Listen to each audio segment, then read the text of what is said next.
This is a Husqvarna 346XP. It is one of the best saws ever made, in my opinion. Let me know in the comments what your favourite saw is, but this is truly amazing. It is one of the nicest sort of mid-range 50cc-ish chainsaws ever made.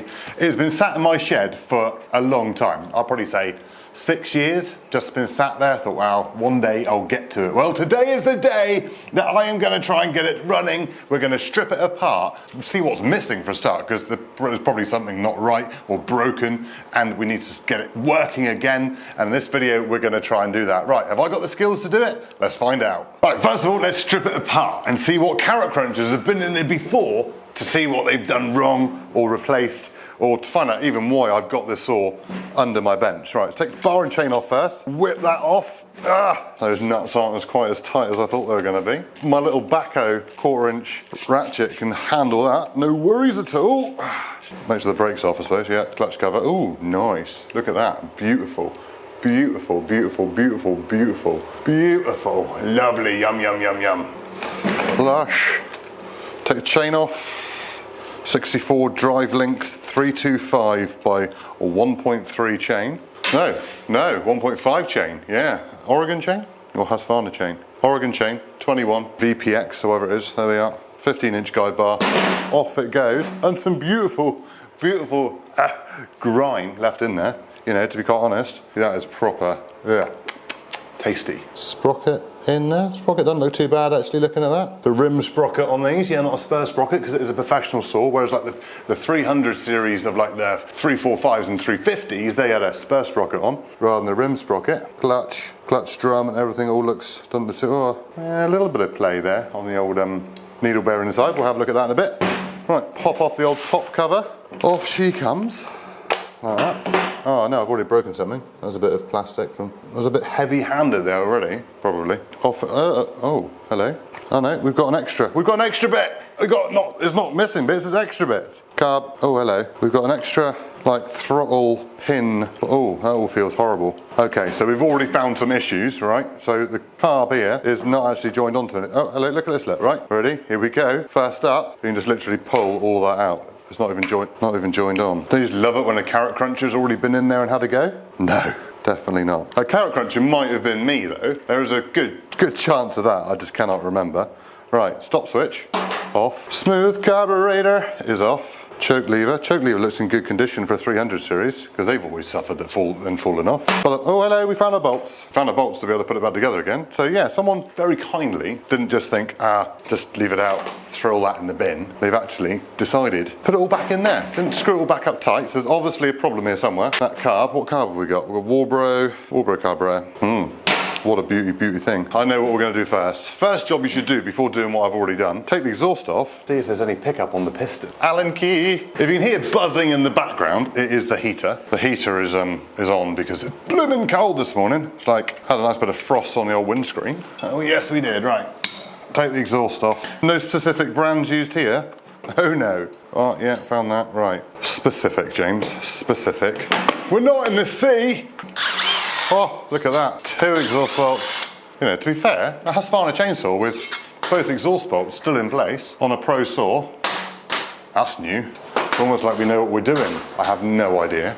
I'm only guessing. Been a long time since I've taken a 300 series saw apart myself. Right, let's pop the exhaust off. Comes off nicely. Doesn't look in too bad a condition. Rusty and horrible. Take that little heat shield off. Pop that over there. And now it's time to look inside the cylinder. Inside the cylinder, you can pull it over slightly. Oh no, we've got pickup on the piston. Oh no! We're gonna need a new cylinder and piston on this. Yeah, that's scored. Very much scored, right. So I'm gonna get a close-up of that in a minute. Right, so I need to get a close-up image of that cylinder and piston for you, just so you can see what I'm on about. But I need Will to come and help me. Yes, my cameraman is not here. You are currently on a tripod. We'd normally ring Will up and he'd bounce the phone or go through the different phones to get hold of him. But no, our friends at Aventech, yes, have sent us a doorbell. We get offered loads of different stuff on this channel. Would you like to feature this? Would you like to feature that? Most of the time we don't bother. But they said, would you like to try out our doorbell? I was like, yeah, why not? Because I got the perfect job for it. So now all I got to do is press a button and Will will appear in a minute. So hopefully he'll turn up in just a second and we can get that close up on that. So thank you to Aventech for sending us these doorbells. The link is in the description if you'd like to try them out. And if by magic, he's arrived! Right, close up on the cylinder and piston.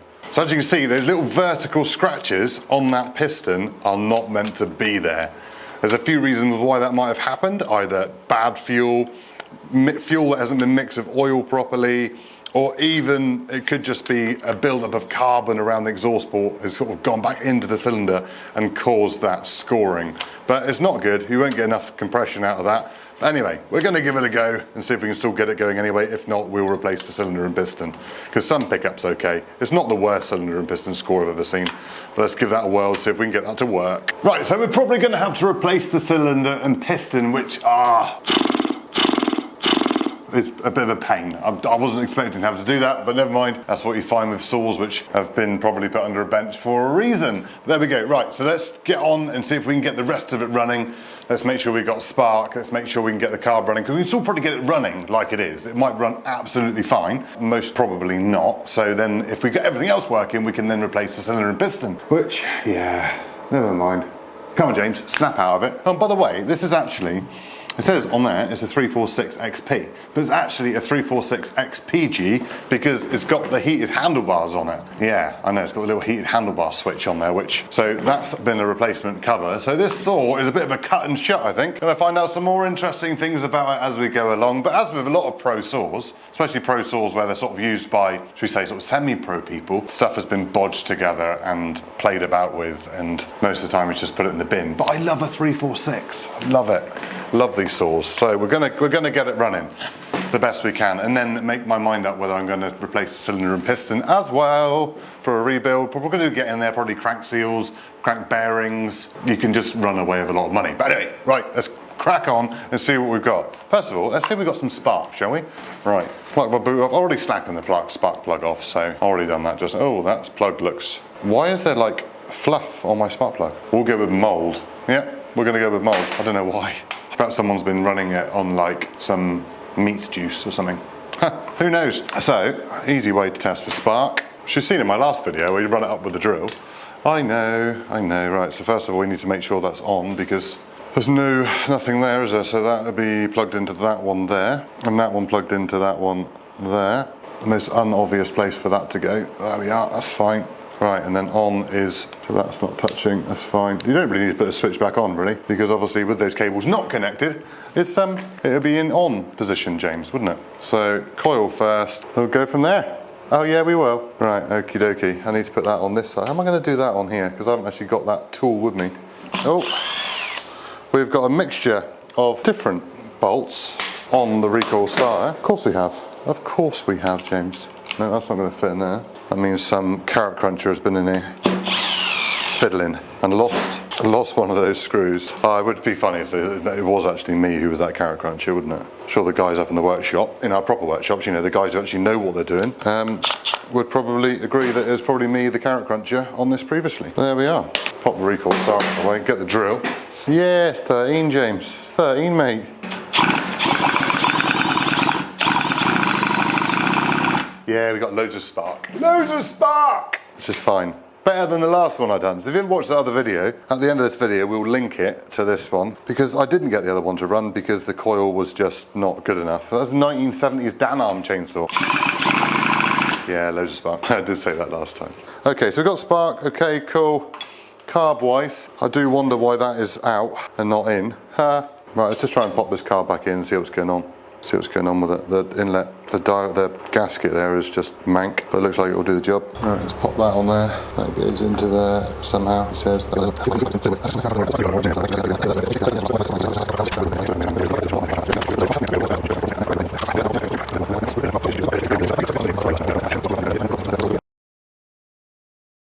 And then you can tuck that spring under.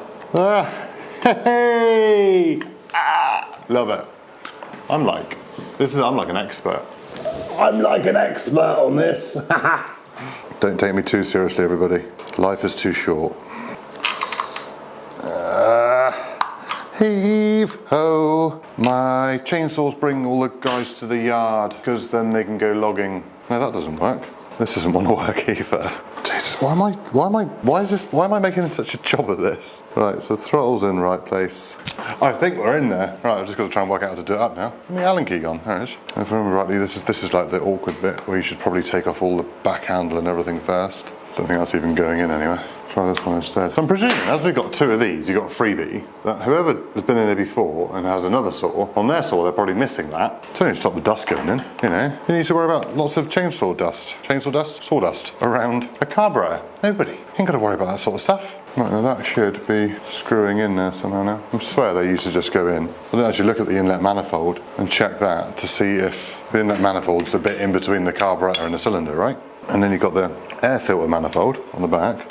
Oh, I think we might have got some traction on this one. We've got some traction. Oh, we've got some traction. Here it is, it's going in the hole. Giggity. Right, just one. Don't do it up too tight, James. You still got the other one to do yet. Just give your chainsaw a cuddle. It makes a hell of a lot of difference. I think that one's going in as well. Wow, I've done a thing. Right, they've got to be nice and tight because obviously you don't want to have any air escaping anywhere that shouldn't be. Right, one. Get back in on this one.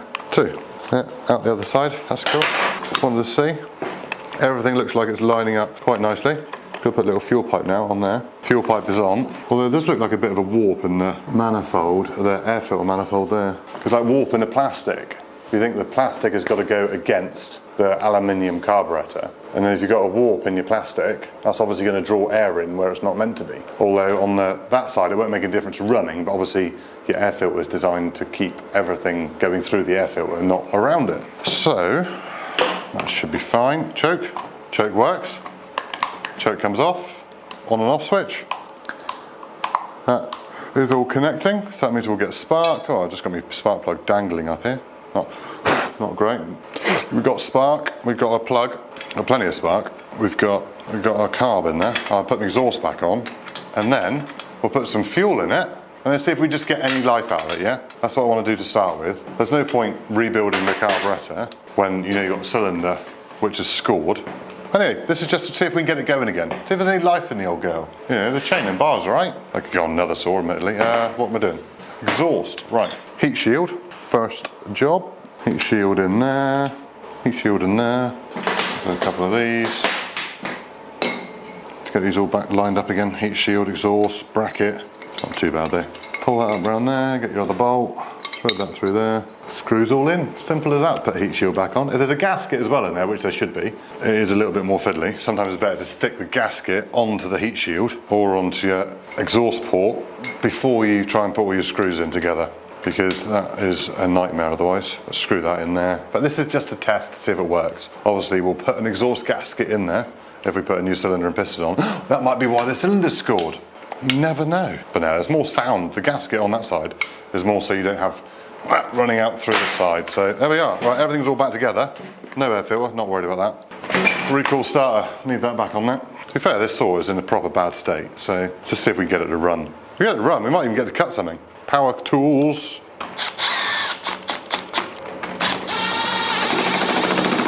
Yeah. Right. Bit of fuel,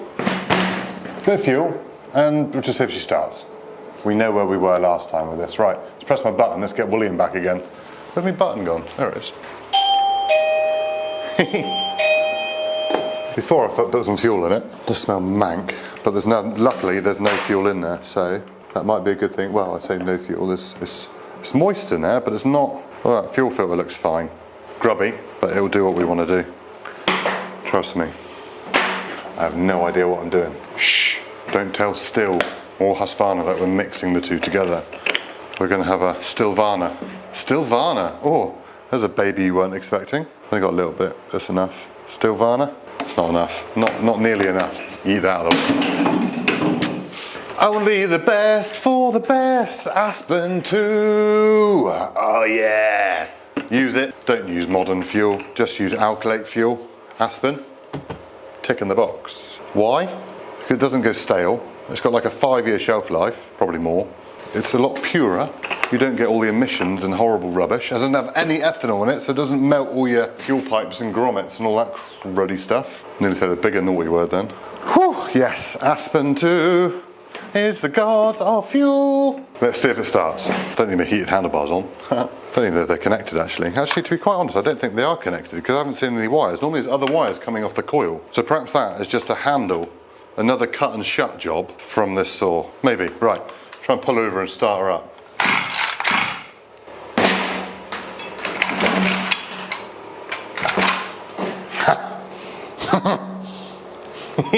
Good job on camera.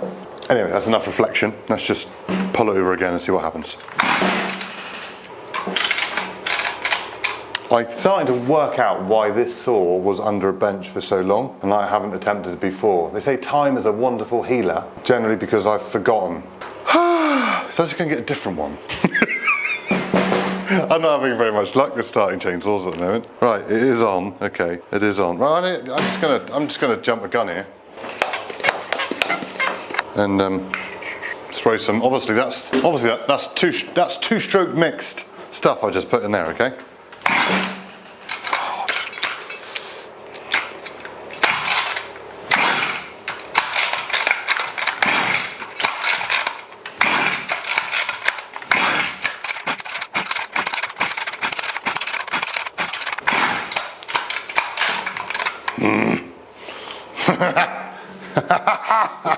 Well, I don't know, I'm pulling the brake back. There's no bar and chain on there, James. Okay, so what's going on here? What's going on here?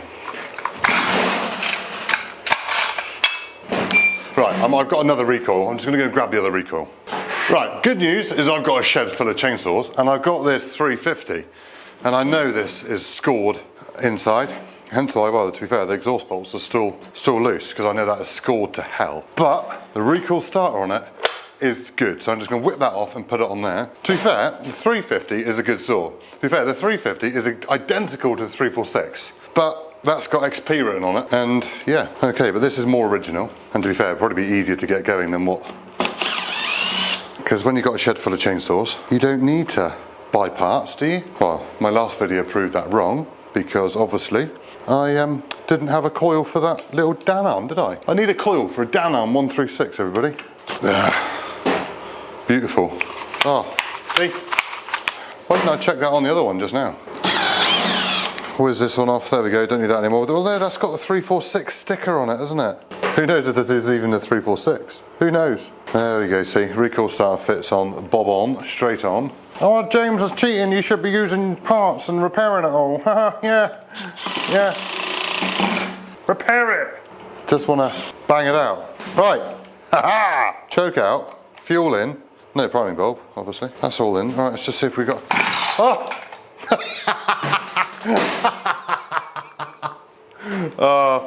Something is not right with this saw.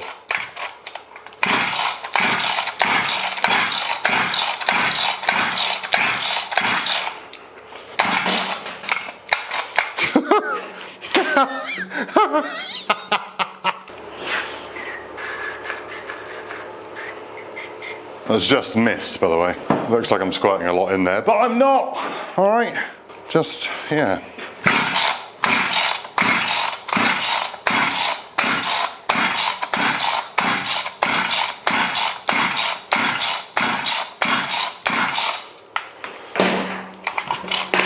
I want to turn the heater off in a minute. Oh yeah. What am I doing? Whew, dear me. Alright. Well, the plug's wet. That's my concern. If I put too much juice in there now. Either that or that brake cleaner is not very fresh. Start again. Beautiful. Load of spark there, look.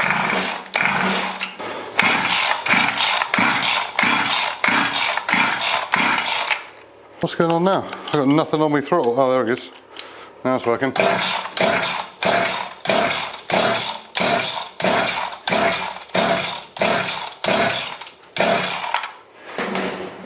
Pressure and vac test. Well, there's no point because we know the cylinder's buggered. Sometimes you just need to know when to give up. And if there's one lesson we can learn from this is that don't touch professional tools which have been absolutely ruined. So yeah, this saw is unfortunately just going to be left for parts, and we'll use some parts off it. I'm not sure what parts we can use. All right, brake lever, Be right, wouldn't it? Anyway, I'm going to throw the towel in, I'm afraid, on this one. There we go. I said it. I've been beaten. Yeah. Anyone wanna buy a Husqvarna 346XP chainsaw? Don't know. Anyway, we're going to be bringing more of these videos, and yes, some of them hopefully will be successful. So, like the last one or the ones before that. So, you know, let us know if you want this. You can do it yourself. We're Machinery Nation. Thank you very much for watching. Cheerio.